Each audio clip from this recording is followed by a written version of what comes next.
Bonjour à tous, je vous retrouve pour une petite vidéo, je vais pas dire improvisée parce que c'est pas vrai, elle était dans le programme on va dire, mais j'ai voulu la faire de manière un petit peu différente. C'est-à-dire qu'aujourd'hui c'est une vidéo, vous l'avez vu dans le titre évidemment, qui va être consacrée aux tendinites et je vais dire plus globalement aux tendinites du membre inférieur. D'accord. Alors pourquoi globalement aux tendinites du membre inférieur? Tout simplement parce que il y a beaucoup d'exercices qu'on va retrouver et qu'on va faire dans différentes tendinites. Alors évidemment, il va y avoir une adaptation à faire au niveau individuel en fonction de la tendinite, en fonction de la façon dont vous allez réagir aux exercices, d'accord? Mais on va dire l'idée générale, ça va être ça. Donc là, ça va être des exercices de mise en charge, si vous voulez, de renforcement. Alors pourquoi de renforcement? Je sais que ça peut paraître un petit peu on va dire contre-productif étant donné qu'on répète à tout le monde sans cesse de se reposer quand il y a une tendinite.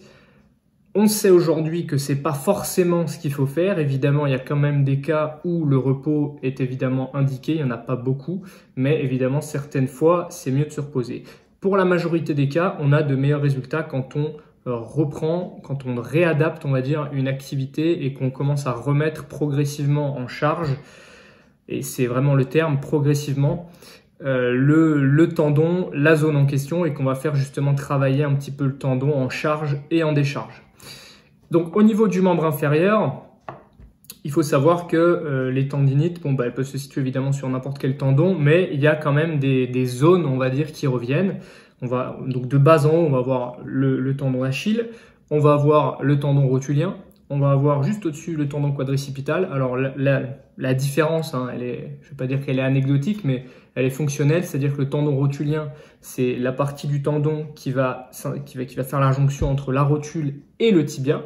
Et le tendon quadricipital, ça va être la partie qui va faire la jonction entre le quadriceps, donc le muscle de la cuisse, et la rotule, donc en fait sur la partie haute de la rotule.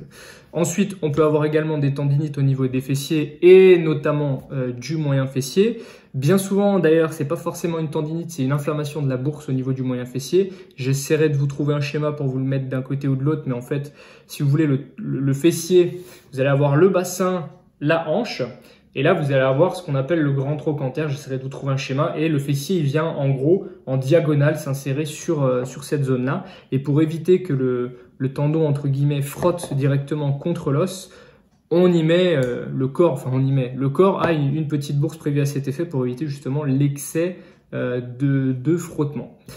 Il peut également y avoir des tendinites au niveau des fléchisseurs et des adducteurs, mais pour le coup là, on va dire c'est vraiment dans des cas assez spécifiques, dans des pratiques assez spécifiques. Et je pourrais éventuellement faire une vidéo dessus si ça vous intéresse. Donc là, ça va vraiment être des exercices assez généraux que vous allez pouvoir adapter au fur et à mesure que vous allez avancer. Donc ça va être des exercices qui vont pour la plupart stimuler les fessiers, les ischio-jambiers. Alors évidemment, tendinite des ischio-jambiers, j'en ai pas parlé, mais voilà, ça existe aussi. Dès qu'il y a un tendon, d'accord, partir du principe que dès qu'il y a un tendon, il peut y avoir une tendinopathie, d'accord. Je dis tendinite par raccourci, par déformation si vous voulez, mais le terme exact, comme je vous l'avais dit dans une des vidéos précédentes, c'est effectivement tendinopathie, puisque tendinite, ça n'a pas vraiment de sens en soi et c'est pas le terme juste. Donc j'ai enregistré déjà les exercices, donc ce que je vais faire, c'est que je vais faire une voix off par-dessus les exercices comme je vous avais fait dans certaines vidéos précédentes. J'insiste cependant sur certains points. Vous allez me voir réaliser les exercices quasiment en amplitude complète de manière très facile. Ok, ce ne sont pas des exercices faciles, même si on les fait au poids de corps et même si ça paraît très simple. Il faut vraiment que vous y alliez petit à petit. Donc comment est-ce que vous allez pouvoir adapter l'exercice à vos douleurs et à votre symptomatologie, parce que c'est ça qui va être intéressant finalement, c'est de pouvoir l'adapter à soi-même. Donc la règle, je vous la rappelle, c'est la number one que vous devez avoir en tête, c'est que quand vous réalisez un exercice, la douleur ne doit pas excéder 5 sur 10. Donc 5 sur 10, je le rappelle, à quoi ça correspond? Ça correspond à une douleur qui est gênante, mais qui ne vous empêche absolument pas de réaliser l'exercice. C'est une gêne, voilà, en fait, si vous voulez. C'est pas vraiment une douleur, c'est plus une gêne. Donc si vous sentez que vous êtes dans cet espace-là entre 0 et 5 et que vous pouvez réaliser l'exercice, il n'y a pas de problème. Si jamais à partir d'une certaine amplitude la douleur augmente, n'allez pas dans cette amplitude-là. Les exercices, j'ai essayé de, je vous les ai classés si vous voulez en trois catégories, on va dire différentes. Donc il y a des exercices qui vont être vraiment de renforcement musculaire, donc en aller-retour. Donc je contracte, je retiens la descente, je contracte, je retiens la descente. Il y a des exercices que j'ai mis dits de proprioception, donc des exercices d'équilibre si vous voulez, qui vont faire travailler l'équilibre et donc qui vont faire travailler le gainage, en gros, si vous voulez, au niveau du membre. Donc c'est ce qu'on appelle la contraction isométrique. Donc en gros, quand vous tenez comme ça avec le muscle contracté, c'est l'équilibre, le gainage, l'isométrie. C'est la contraction, ça peut être une contraction isométrique, c'est-à-dire qu'il y a une contraction mais il n'y a pas de mouvement. La contraction en raccourcissement, on appelle ça une contraction concentrique, et la contraction en étirement, parce que ça existe, quand vous relâchez mais que vous retenez un poids ou que vous retenez simplement quelque chose, votre bras ou autre, et qu'il y a quand même une contraction, il y a un étirement qui se crée, et c'est ça qu'on appelle la contraction excentrique. Et il va y avoir également ce qu'on appelle des exercices pliométriques. Donc la pliométrie, c'est en fait un exercice d'explosivité, si vous voulez, où en fait on va sauter. Le saut, par exemple, c'est un exercice de pliométrie. Donc là, j'ai mis des sauts justement dans les exercices. Donc, quel est l'intérêt d'intégrer de la pliométrie dans le cadre d'une tendinopathie? La pliométrie va être très intéressante, notamment quand on va commencer à retrouver un bon renforcement musculaire et une bonne désensibilisation, on va dire, de la zone. C'est que la pliométrie va vraiment pouvoir vous faire travailler, en tout cas, l'absorption du choc par le tendon. De manière safe, évidemment. On ne va pas faire de la pliométrie avec 50 kg sur le dos, on va faire de la pliométrie, là, pour le coup, au poids de corps, et dans des amplitudes de saut qui sont convenables et qui ne devraient pas normalement vous générer de problèmes. Donc, je les ai classés, on va dire, un petit peu arbitrairement, on va dire, je ne veux pas dire du moins dur au plus dur, mais du plus, on va dire, du plus assimilable par le tendon au plus complexe. Donc en gros, il y a les exercices d'aller-retour qui vont être concentriques, excentriques, dans lesquels vous allez devoir déterminer en gros l'amplitude dans laquelle vous êtes confortable, et au fur et à mesure du temps, il va falloir augmenter l'amplitude. Okay, donc si par exemple, je dis une bêtise, pour le biceps, vous avez une tendinite du biceps, là ça va, et là vous sentez que ça commence à trop forcer, bon bah vous savez que votre amplitude ça va être ça, et au fur et à mesure du temps, le but ça va être d'agrandir l'amplitude. Ça va être le but de ces exercices-là.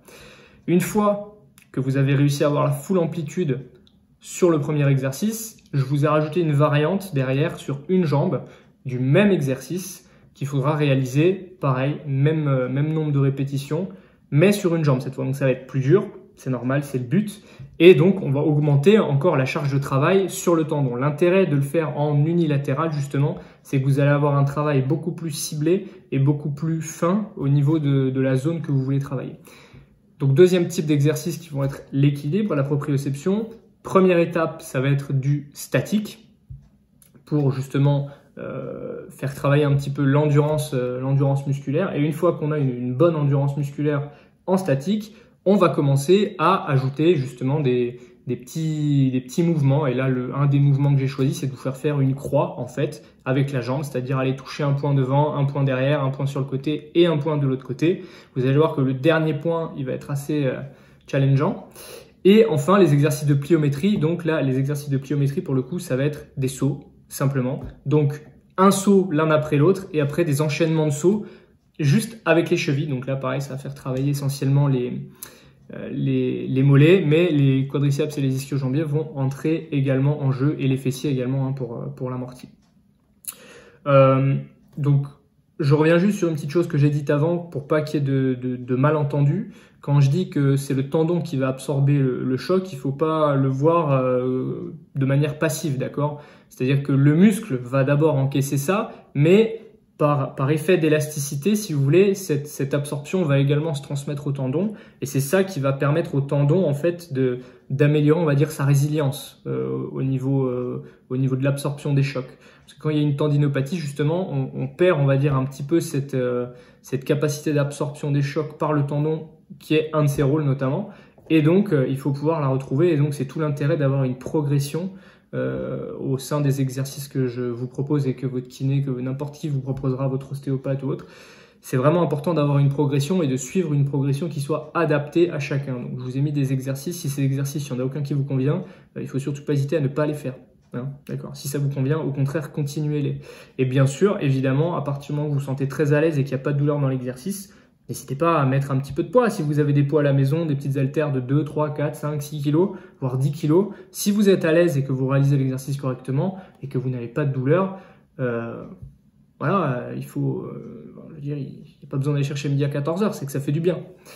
Donc voilà, je vais vous mettre maintenant la voix off, j'ai assez parlé, je vais continuer à parler, mais cette fois vous aurez les exercices et je vous retrouve juste après. Voilà, allez, ciao.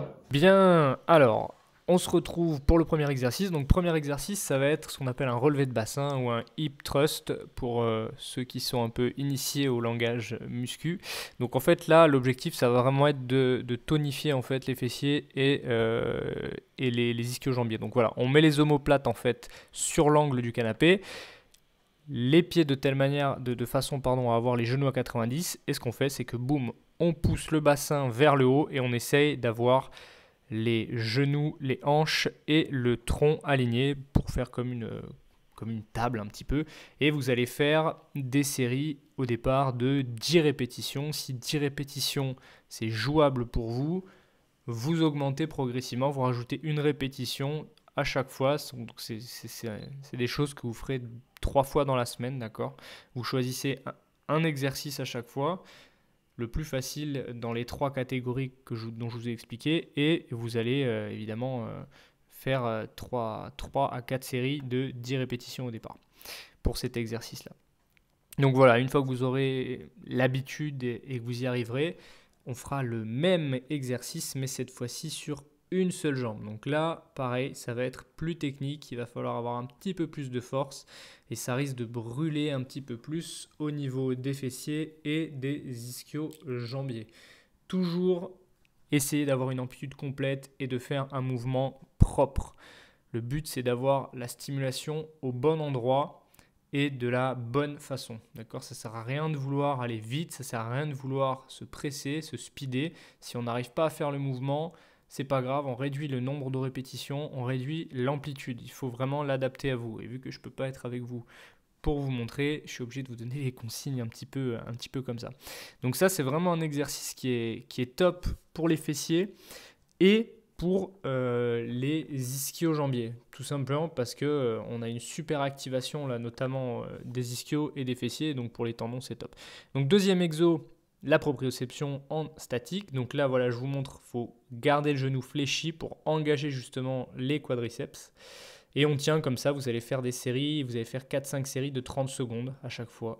Et si c'est OK pour vous, boum, on va passer aux dynamiques. Donc on vient chercher le plus loin possible devant, le plus loin possible derrière, le plus loin possible à l'extérieur. Et là, regardez, dernier mouvement, on fait la danseuse, le patineur artistique. Et c'est ce mouvement-là qui va vraiment être intéressant à travailler. Et derrière, vous enchaînez. Voilà, vous continuez, une fois que vous avez fait une croix, vous en faites une deuxième, une troisième, une quatrième, jusqu'à en faire 5. Une fois que vous en avez fait 5, vous changez simplement de côté. Donc ça, pareil, super exercice pour engager les cuisses, les fessiers et également les ischio-jambiers. C'est vraiment, vraiment un bon exercice. Je le fais souvent, moi, en échauffement, en préparation à la salle de sport. Donc, les sauts, maintenant. Donc là, boum, vous sautez et vous stabilisez. Vous sautez, vous stabilisez. Donc ça va engager vraiment tout le membre inférieur, des mollets jusqu'aux fessiers, en passant par les cuisses et les ischio-jambiers. Donc super exercice à faire. Et enfin, voilà, quand vous arrivez à faire plusieurs sauts, vous sautiez sur place. Là, on va vraiment par contre engager les mollets. Et donc, on va plutôt travailler pour le coup les tendons d'Achille. À adapter encore une fois à vous. Donc là, je vous remonte l'exercice, mais de face, pour vous montrer la stabilisation. Donc bien stabiliser les genoux, vous voyez, les genoux ils ont tendance à voilà. Donc bien stabiliser, faire en sorte que les genoux aillent dans la direction des orteils, donc ouvrir un tout petit peu les pieds. Et quand vous faites les petits sauts comme ça, adaptez le rythme, l'amplitude et la puissance du saut pour éviter de vous faire mal. Le but c'est pas de vous faire mal, c'est de bien travailler. Donc exercice suivant. Ça va être la même chose, mais sur une jambe. Et voilà, vous avez compris. Donc là, j'y suis pas arrivé. On va le faire de l'autre côté. C'est ça pareil, c'est bien challengeant, ça fait vraiment bien travailler à la fois l'équilibre et l'explosivité. C'est un exercice qui est très très sympa à faire. Mais voilà, il faut avoir l'habitude aussi de le faire. Donc ça, c'est quelque chose que vous faites quand vous êtes, on va dire, entre guillemets, en fin de récupération. Et exactement la même chose, mais sur une jambe en sautillant. Donc là, vous voyez que j'ai un peu moins de mal. Donc, deuxième jambe. Voilà, on descend, on saute, on stabilise. C'est-à-dire vous descendez, vous donnez l'impulsion et vous stabilisez. Ça ne sert à rien d'enchaîner trop les sauts. Le but, c'est vraiment de faire un travail de stabilisation. Et pareil, on fait derrière les petits sauts. Donc on va avoir derrière l'exercice, le dernier exercice, qui va être en fait des sauts. Mais des sauts cette fois-ci entre guillemets en longueur. Donc vous allez prendre l'impulsion et vous sautez, vous stabilisez et vous revenez. La stabilisation est hyper importante pour l'amorti et pour justement absorber un petit peu le choc, pour faire travailler un petit peu les muscles et les tendons. Et de ne pas juste avoir un amorti passif, il faut vraiment avoir un amorti actif. Voilà. Et je vous retrouve tout de suite. Voilà, j'espère que cette vidéo vous aura plu. Comme d'habitude, si vous avez des questions, n'hésitez pas dans les commentaires. Je reste disponible, j'essaie vraiment de répondre à tout le monde. En tout cas, quand il y a des questions, après, souvent je mets j'aime, hein, comme tout le monde. Si vous avez envie de m'écrire, pareil, sur mon mail, n'hésitez pas. Pareil, j'essaie de répondre vraiment à tout le monde, surtout s'il y a des interrogations. Vous êtes souvent, vous lâchez un petit peu plus par mail, donc j'essaie d'être un petit peu plus précis, en tout cas dans les conseils que je vous donne. Pareil, si vous avez des suggestions de vidéos, n'hésitez pas. S'il vous plaît, lâchez un gros pouce bleu, abonnez-vous à la chaîne, partagez la chaîne autour de vous. Et puis moi, je vous dis à très bientôt pour une prochaine vidéo. Allez, ciao!